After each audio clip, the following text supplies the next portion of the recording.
हमारे देश को अंग्रेजों से आज़ाद करवाने में लाखों भारतीयों ने अपने प्राणों की आहुति दी थी। इनमें से कुछ के नाम हम जानते हैं तो कुछ गुमनाम हैं। ऐसे ही एक शहीद के बारे में आज हम आपको बताएंगे।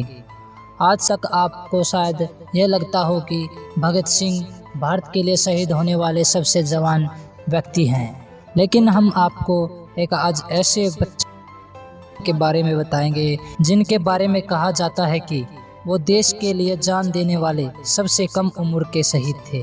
उनका नाम है बाजी राउत। इतिहासकारों के मुताबिक वो स्वतंत्रता संग्राम में शहादत देने वाले सबसे कम उम्र के शहीद थे। चलिए आज आपको देश के इस वीर बहादुर बालक की कहानी हम आपको बताते हैं। बाजी राउत का जन्म उड़ीसा के ढेंकनाल में 1926 में एक नाविक परिवार में हुआ था। बचपन में ही उनके पिता का देहांत हो गया था। इनकी माता ने ही इन्हें पाल पोस कर बड़ा किया। बेटा जब थोड़ा सयाना हुआ तो वो भी नाव चलाने लगा। उन दिनों प्रदेश के राजा के प्रति जनता में बहुत आक्रोश था। वो उन्हें ऐसे वैसे फालतू के कर लगाकर परेशान करता था। शंकर प्रताप सिंह देव नामक ये राजा आए दिन लोगों को परेशान करने चला आता था। उसी समय में एक क्रांतिकारी हुआ करते थे जिनका नाम वैष्णव चरण पटनायक था।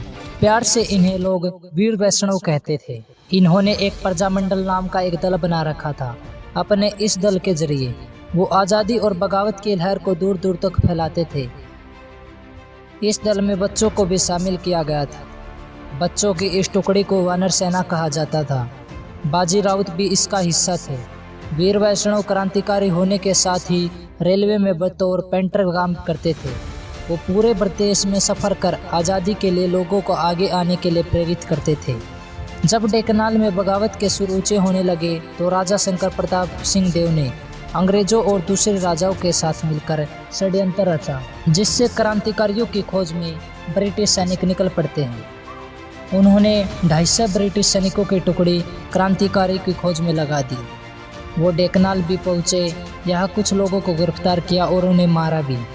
अंग्रेजों को कहीं से पता चला कि वीर वैष्णव भवन गांव में छिपे हुए हैं। ब्रिटिश सैनिकों ने तुरंत तफ्तीश की, लेकिन वीर वैष्णव वहां से भागने में कामयाब हो चुके थे। सैनिकों ने गांव वालों को खूब टॉर्चर किया, लेकिन किसी ने मुंह नहीं खोला। इसी बीच सैनिकों को पता चला कि वीर वैष्णव ब्राह्मणी नदी को पार कर भाग गए हैं। उनका पीछा करते हुए वो नीलकांतपुर घाट पहुँचे। 10 अक्टूबर 1938 का दिन था और इस दिन रात को पहरा देने की बारी बाजी राउत की थी। अंग्रेजी सैनिकों ने उनसे नदी पार करवाने को कहा, लेकिन बाजी राउत ने ऐसा करने से इनकार कर दिया। बार बार आदेश देने के बाद जब बाजी राउत टस से मस नहीं हुए तो अंग्रेजों ने बंदूक के बट से उन्हें मारना शुरू कर दिया। वो घायल अवस्था में चिल्लाने लगे ताकि गाँव वालों को पता चल जाए, लेकिन जब तक गाँव वाले आते अनहोनी हो चुकी थी। करोड़ अंग्रेजों ने उन पर गोली चला दी। वो वही शहीद हो गए। गोली की आवाज़ सुन तेजी से गांव वाले आए। वे बहुत ही गुस्से में थे। उन्हें आता देख अंग्रेज बाजी राउत की नाव लेकर भाग खड़े हुए।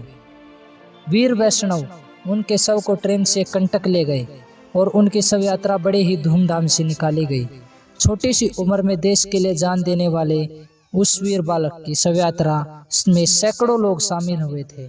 इस वीर बालक को हमारा सत सत नमन, जो एक क्रांतिकारी को बचाने के लिए अंग्रेजों से डरे नहीं। वे उनकी बंदूकों से भी नहीं डरे और हंसते हंसते उनकी गोलियों को सहन कर लिया। ऐसी उम्र में ऐसा जज्बा किसी ही व्यक्ति में बड़ी मुश्किल से मिलता है। इस प्रकार के देश प्रेम के लिए एक लाइक और सब्सक्राइब तो बनता है। ऐसे ही हिस्ट्री से रिलेटेड वीडियो और फैक्ट से रिलेटेड वीडियोज़ पाने के लिए हमारे हिस्टोरिकल इंडिया चैनल को सब्सक्राइब लाइक ज़रूर करें। धन्यवाद।